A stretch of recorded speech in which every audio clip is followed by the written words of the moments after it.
Hello everybody, Ian Robs here. Welcome to an edition of Coffee with Ian. My coffee's getting cold already. It's only been up here for like 10 minutes. Anyhow, this is the new office. It's pretty bare right now. I have the Canada flag up right there. It needs to be put up properly still. I wanted to keep it off the ground, that's why it's there right now like that. But I will probably get that up properly this weekend and clean up the rest of the office here. I got stuff all over the place yet. Got both the computers set up now.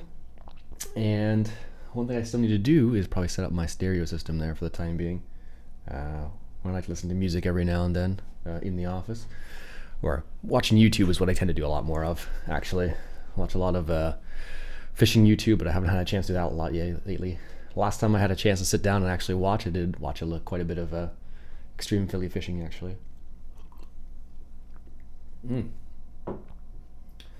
So, what else has been going on? What has been going on in the world of farming simulator? I don't know. What I'm going to do with my County Line series is I'm going to restart it with the Seasons Ready version. I've already started the process on that, and I'm going to go through. And I just bought all the same equipment basically. I won't put the placeables in because I think that was causing the problem in the previous version, but we'll see how it goes. And yeah, I think that's what I'm gonna do. I checked out Mills County. Honestly, I didn't get that jazzed about that one in comparison to County Line. I don't know what it was. I went to it, looked at it, I'm like, it's okay. I didn't get the same sort of feeling. I guess the style of farming is a little bit of a smaller style farm, at least where you start out. And it was kind of, I looked around, I'm like, yeah, okay, well, it's kind of like County Line, except with a smaller starting area. So I just decided to stick on County Line. I mean, why can't I just continue the series on there? I've been enjoying it. It seems like you guys have been enjoying it. So that's what I'm going to do for the time being, until I find something really interesting. But so far, it's just been, County Line has been really interesting to me. So yeah, started playing Farmers Dynasty the other day, which is an interesting game. Bit of a slower pace. Alex chimed in the chat, in the comments the other day, and he was saying it's a really neat concept. And then over time, what it feels like is it gets a little bit repetitive because you end up doing the same jobs for the same people, like every spring and fall sort of thing. So it's a bit unfortunate, but a lot of games are like that. It's hard to always make it more interesting and different and whatnot. So yeah, that's one thing you got to kind of think about as well. Also, now that I realize I need to finish those ETS and ATS events, I got tier 1, I think, in ATS, so I have some of the, I don't know what it would be, I think it's not the paint jobs, the decals or whatever that go in the car. I think I have that stage in ATS but not ETS yet, so I still need to do a little bit of work there. So need to make sure I want to try to get both of them, because actually I looked at the paint job you get, and the paint job's actually pretty nice for the tier 2 bonus, I believe it is. I was pretty surprised. I know Country Games already got it, and I saw some screenshots of her truck, and I saw some screenshots of the SCS guys, what they released, and I'm like, that's actually kind of cool. Unfortunately, my problem was always that in ATS I never drive the stock trucks, so I never use the paint jobs. But in ETS I always drive a stock truck, because you do lots of options, and I don't find, for me, it doesn't make a huge difference to drive one or the other. So I don't know. I still like my Mercedes in there. Although when I bought a bundle the other day, I got the DAF tuning pack and I got the Mighty Griffin tuning pack, which I haven't really used much either.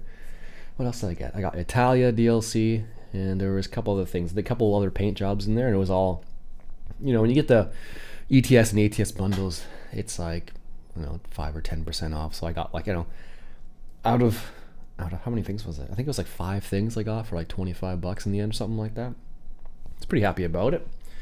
So apparently, actually, who was I talking to? Balios the other day.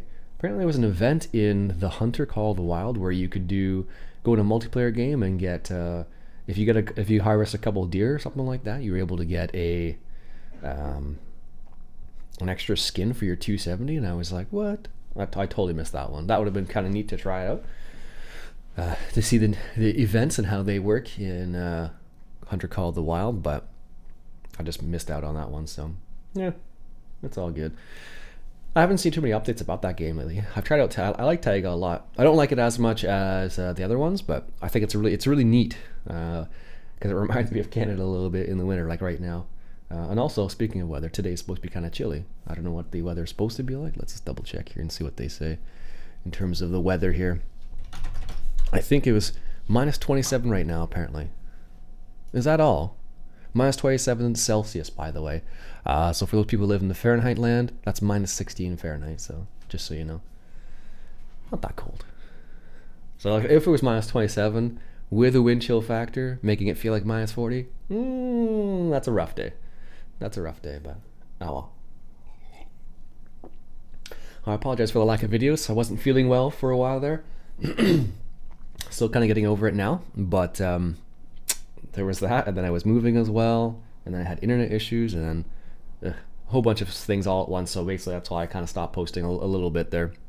Not because I didn't want to post, just because a couple of things going on all at the same time, basically. So it made it a bit more difficult to try and get everything lined up, as well as work and visit family during the Christmas time and New Year's and all that jazz. So actually, strange enough, for New Year's, this is what we did in our family. Also, by the way, Happy New Year's for anybody who I haven't said Happy New Year to. My family and I, well, we decided to have a bonfire. I think it was like minus 20 C, something like that. We decided to have a bonfire, which actually, it wasn't that bad with a bonfire, but we had a bonfire and we created some snow forts around the bonfire, which was kind of fun actually. We didn't spend a long time outside because it was cold. And there was, like, you know, it was myself, my sister, my brother-in-law, close friends of the family, and their kid. So because we had like a few people there, not everybody was so keen on staying outside so late, and it gets colder and whatnot. So we had a little bit of a bonfire, which was kind of fun actually. Tried out some survival techniques. My brother-in-law is big into survival stuff, so we did a little bit of that, and it's kind of interesting. I decided this light right here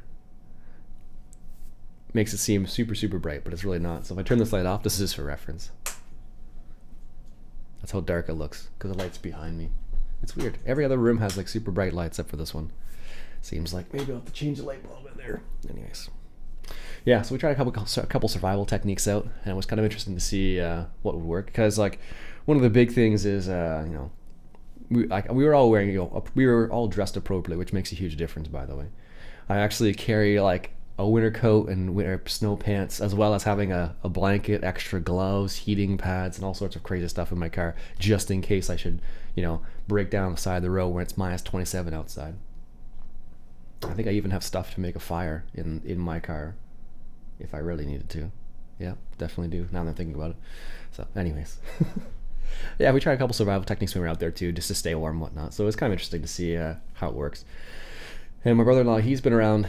He's done a lot of crazy things in his lifetime, and he was talking about one time where he was out in like minus 40 weather, and you know, they were doing a ruck march, and somebody, you know, the morale was going down and whatnot, so they built a little fire, heated up warmed up their feet and whatnot, and then, you know, morale went from like here up to there basically. So anyways, it's crazy what a little bit of a fire will do sometimes. Yeah. I'll go back to Farmer's Dynasty. It's an interesting concept. I'm gonna put a few more hours into it, see how I like it. Right now it feels like more like a construction simulator rather than like a farming simulator, but it's like repair this. So it's a neat idea. So I guess once you get to a bigger, like a higher stage and whatnot. So Alex also said in his comment to get as many chickens as possible, because that's gonna be the revenue stream to start off with, is the chickens apparently. So anyhow.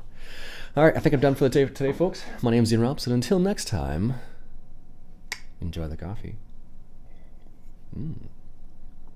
It's a dark roast blend today, by the way. Not bad, not